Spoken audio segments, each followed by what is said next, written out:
கிருஷ்ணகிரி தொகுதி அதிமுக வேட்பாளர் ஜெயபிரகாஷை ஆதரித்து முன்னாள் அமைச்சர் கே.பி. முனுசாமி பரப்புரை மேற்கொண்டு வருகிறார். அந்த காட்சிகளை காண்போம். அந்த குழந்தைகள் படிக்க வேண்டும் என்பதற்காக புத்தகம் வாங்கி கொடுப்பதற்கும் நோட்டு வாங்கி கொடுப்பதற்கும் காலதாமதமாகிறது. பெற்றோர்களிடத்திலே பணம் இல்லை என்று சொன்னால் அவர்கள் சிரமப்படுகிறார்கள். அதை அறிந்த புரட்சி தலைவி அம்மா அவர்கள் லட்சக்கணக்கான குழந்தைகளுக்கும் விலையில்லாத புத்தகங்கள், நோட்டுகள், பேனா, பென்சில், ரப்பர் என்று எல்லாமே வாங்கி கொடுத்தது புரட்சி தலைவி அம்மா அவர்கள்.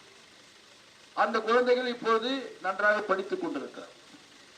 அதே போல 8வதிலிருந்து 9வதற்கு செல்லக்கூடிய குழந்தைகள் நடுநிலைப் பள்ளியிலே படித்து உயர்நிலைக்கு செல்கின்ற பொழுது ஒரு 3 கிலோமீட்டர் போனா அந்த குழந்தை குறித்த நேரத்துக்கு போக வேண்டும் என்பதற்காக இந்தியாவிலே யாரும் சிந்திக்காத சிந்தனை, யாரும் கொண்டு வராத திட்டத்தை புரட்சி தலைவி அம்மா அவர்கள் அந்த குழந்தைகளுக்கு சைக்கிளை இலவசமாக கொடுத்த கட்சி ஆட்சி அதிமுக.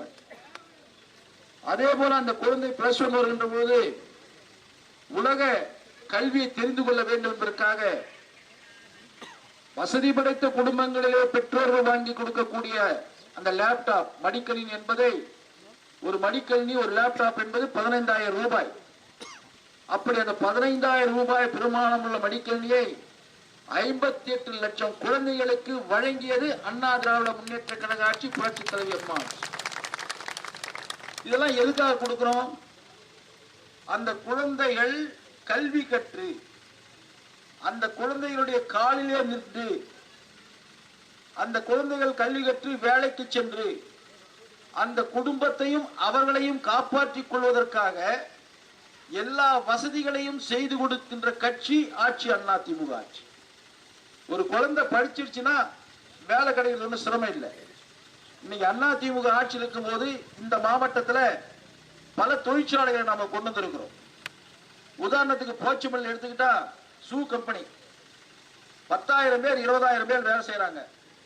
நம்ம பெண் பிள்ளைகள் +2 முடிச்சா போதும், உடனே நீ ஒரு அப்ளிகேஷன் கொடுத்தீங்கன்னா மாசம் 20,000 ரூபாய் சம்பளம்.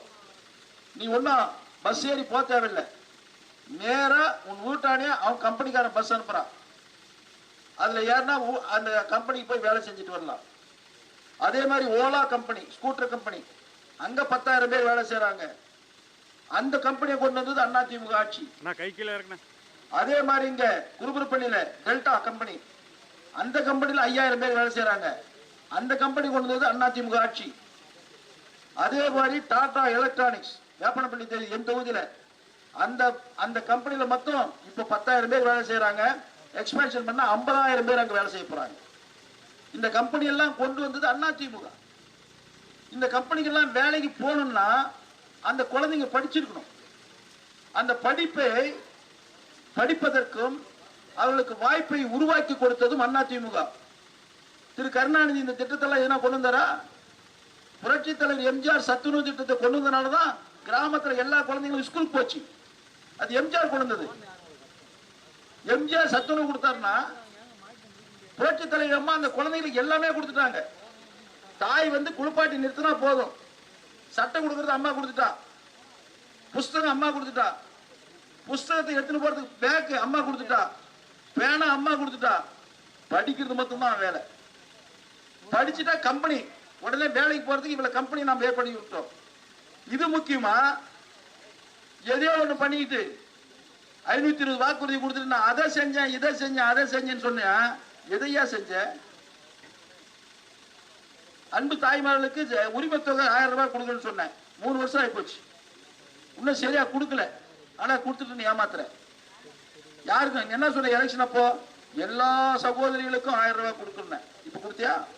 நாங்க அப்படி இல்லை, மிக்சி கிரைண்டர் ஃபேன் கொடுக்கணும்னு சொன்னோம், எல்லாருக்கும் கொடுக்கணும்னு சொன்னோம். நாங்க கொண்டு வந்த திட்டம் எல்லாருக்கும் அது பொருந்தும். இவங்க தேர்தல் நேரத்தில் மட்டும் எல்லாருக்கும் கொடுக்கணும்னு சொல்லிட்டு இப்ப இல்ல இல்ல வேலை இருக்கிறவங்களுக்கு கிடையாது, 2 ஏக்கர் நிலங்கிறவங்களுக்கு கிடையாது, மெத்த வீடு கட்டிக்கிறவங்களுக்கு கிடையாது, கரண்ட் பில்லு இவ்வளவு வந்துச்சுன்னா அவங்களுக்கு கிடையாது. யாரை ஏமாத்துற? அது எப்ப சொல்லியிருக்கணும்? எலெக்ஷன் அப்பயே சொல்லியிருக்கணும். இந்த கண்டிஷன்ல இருக்கிறவங்களுக்கு நாங்க 1000 ரூபாய் கொடுக்கணும்னு சொல்லியிருக்கணும். அப்ப அவங்க ஓட்டு போடுவாங்களா போட மாட்டாங்களான்னு தெரிஞ்சிருக்கும். இப்படி மக்களை ஏமாத்தி ஓட்டு கேட்கக்கூடிய கட்சி திமுக காங்கிரஸ். போன 19 இதே ஸ்டாலின் என்ன சொன்னார்? பார்லிமெண்ட் எலெக்ஷன்ல நானும் நின்னேன். 100 நாள் வேலையை எடுத்துறாங்க. யாரு? பிஜேபி கவர்மெண்ட் வந்தா 100 நாள் வேலை எடுத்துறாங்க.